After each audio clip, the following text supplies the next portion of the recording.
You're listening to the DreArea Sports Show, live on YouTube and X. Make sure to like, share, and subscribe. Oh, let me ask you this. There were some posts about Brandon Aiyuk that I wanted to go over really quick because people made a lot of big deals about this, and that's why I named the stream, about Brandon Aiyuk. Does he want out? Because people were running with this. So let's go ahead and take a look at the first tweet, or actually the post on Instagram that I have right here, which is him pushing back at the fans. There's got to be an age limit on hating. If you're 30 years old and older, just post your kids and shut the fuck up. You know what I mean? It's like, whoa, dude. Whoa. So, and to me, this is like a Kevin Durant post where it's kind of like, dude, KD, don't pay attention to the fans, dude. Don't do that. But he couldn't help himself. He's a weird guy. And I'm sorry, Brandon Aiyuk, I think he's kind of weird like that. I think he has a little KD in him where he can't help himself but say weird shit on social media. Yeah, he needs a better PR guy because he'll just say whatever's on his mind. I think he gets bored quickly too. And also, he's been rehabbing. He can't go full steam. Yep. He sees all his teammates, OTAs, whatever. He's been he's been recovering. He's been going through whatever he has to do.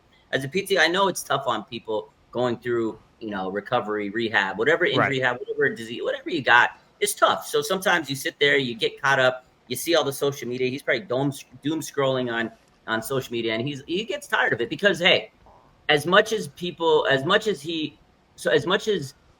kind of acted the way he acted last year, let's be honest, he was a diva last year, and we all know, like, a lot of fans are kind of soured on how he acted. The shorts incident, holding out, and then finally reporting, just the bad attitude, like, it rubbed the people the wrong way. But at some point, we just got to get over it. He's on the team, and if he comes back this year and has a massive season, we're all going to be cheering, oh my God, BA, all the route runners, we're going to be hyped up. So I feel like we just got to get over it. But this is him finally reaching his limit with everybody hating on him. Because if you go to social media, if you go to my social media pages, the comments yesterday were they were like, there's fun on this guy. Because, he first posted the picture of T.O. working out on the driveway, which we'll talk about. And the comments were like, hey, what a child, what a guy. And like everything he posts now gets like so analyzed to the T because of last year. So I feel like it's just him saying, look, man, I get it. Get over it. I'm tired of the haters. And, if you're 30 years old, just post your kids and move along. Don't come and hate on me. Like, what are you doing? Right? So I kind of feel his irritation here, but at the same time, he brought it on himself. He did. Kind of on his own. But I just think the Niner fans are so fed up with this guy because of last year's drama. Like, if you look at the comments, again, on social media, 90% of our people are like, oh, my God, this guy's drama. He's a diva. They don't want him in here. And I'm sure he's probably like feeling that, like, damn, these guys don't even care about me. Why do I want to be here? But part of it, too, is I think he is bored not being included with the team right now. Yeah, no, I that's what I think it really is. That he's bored. Posting the picture of T.O. doing the sit-ups, I'm like, what is going on? Why are you posting that? And for anyone who doesn't know, back in 2005, I think we said earlier? Yeah. Terrell Owens got into an argument with Andy Reid, of all coaches. Andy Reid suspended him. He went straight home and started working out on his driveway, answering questions with fucking Drew Rosenhaus, his agent, standing right there like, oh, yeah, look how well. Also answering questions, and it's just like, it was such a shit show. And then he later was released, and then he signed with the Cowboys. Of course, he went to the Cowboys. I'm like, oh, my God. And nothing really good happened there anyway, but the fact that he posted that picture, I was like, what? Why are you posting that for? And look, maybe it wasn't football related, Niner related. Maybe he posted it because he thought it was a funny picture. But people read way too much into this, and they're like, okay, he's mad. He wants out. He doesn't want to be here anymore.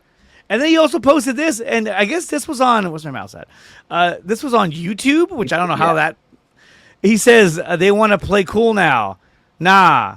What was it? Something's F. It was the F word. I posted this too. Yeah, it was like, they want to play cool now. Now, F no. I want the smoke still. He's been posting. I've been kind of tracking this guy. He's been posting on his YouTube, like the posts, where you can post like a regular post. Yeah. And he's just been posting stuff. So people have been. So that was also something that got thrown into the airwaves. This is yours too, then. I think someone else posted, but mine was similar to that. It's similar. It was the same thing, but it's a different picture back. I can't beat this guy. I can't beat him. Raj is he's too quick. He's like a machine. No, but Go ahead. So what I'm saying is, yeah, Brandon Aiyuk has been venting himself out. I think it's just, again, social media is a way for him to kind of express his feelings. He's posted a lot on social media, on his YouTube. He'll post like what he's been doing. He's vlogging his life and things like that. So again, I really think he's just bored, but he's also saying like, I think his overall message with the TO thing, because if you remember, people were questioning if TO is going to be ready for the season because he had gotten missed some games. He got little injuries. And I think Brandon Aiyuk is basically saying, like, I've been recovering. I'm ready. I'm going to be working out and ready for the season. I think that's the biggest takeaway. And on this one, like, they want the smoke. Now they want to switch up and support me.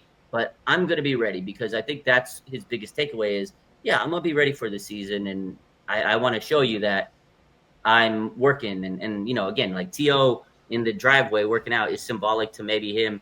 He's been doing his thing. And if the media wants to come to my driveway, come on over. I'll give you a show, I mean, last season he had a number of bad drops where they were in his hands and he just, oh shit, my bad.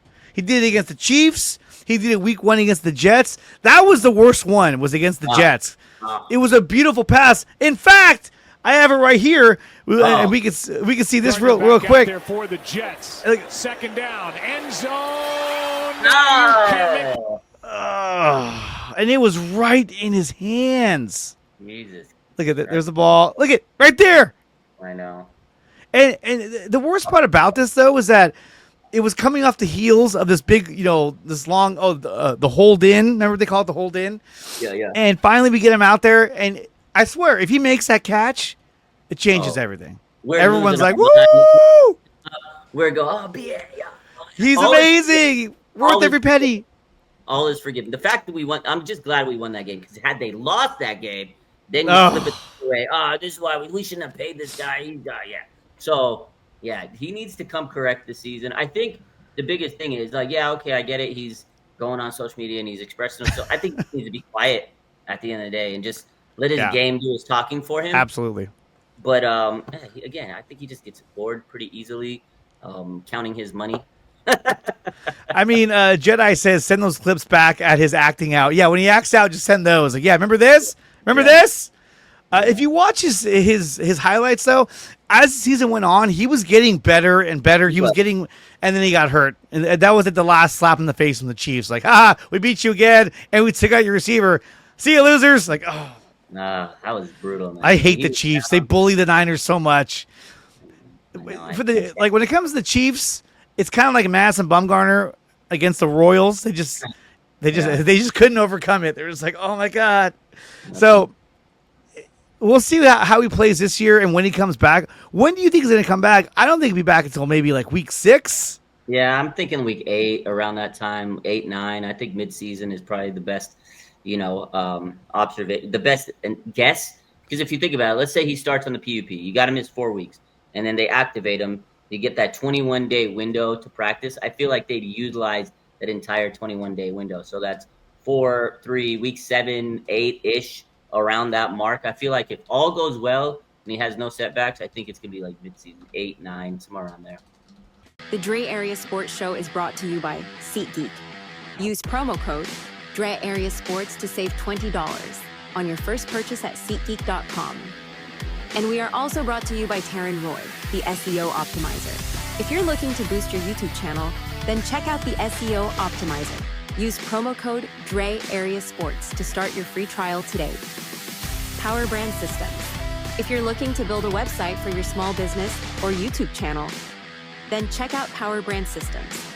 Use promo code 300POWER to save up to $300 on your first purchase at PowerBrandSystems.